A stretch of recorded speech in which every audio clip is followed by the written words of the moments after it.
All right, and that's that. Got done a little bit early. Questions?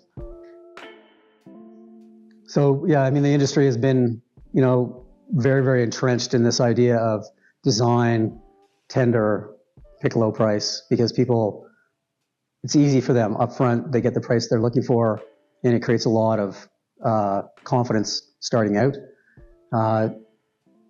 This process requires that you hire a builder either first or at the same time you hire an architect. And so as a client, you have to do some research to pick somebody who you can trust and you can build a strong relationship with. I mean, to some degree, it's like getting involved in a marriage, or you're literally hiring somebody to be on your team.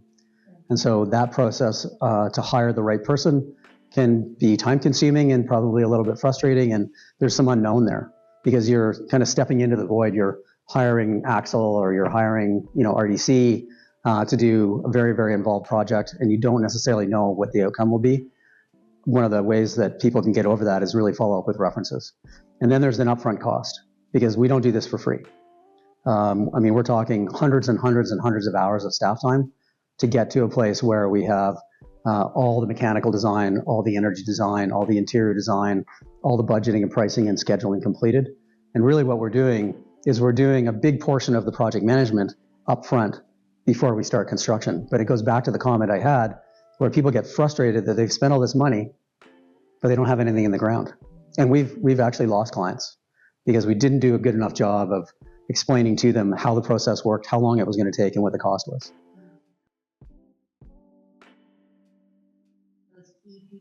So that's a great question, because if we look at our electrical contractor, we look at the designers, we look at Capital Home Energy, they have to understand that one, their fee proposal likely needs to be a little bit higher because they're going to invest more time up front.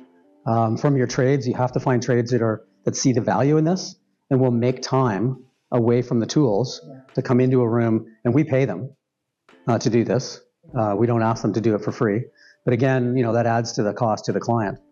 And so the easy button for clients is I'm just going to go hire the guy over there because I saw his site sign and he gave me the price that meets my expectation, and everybody hopes for the best. We'll figure it out as we go. That's right.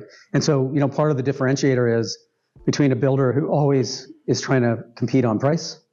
And so they're the sharpest tool in their toolbox is coming in with a low price.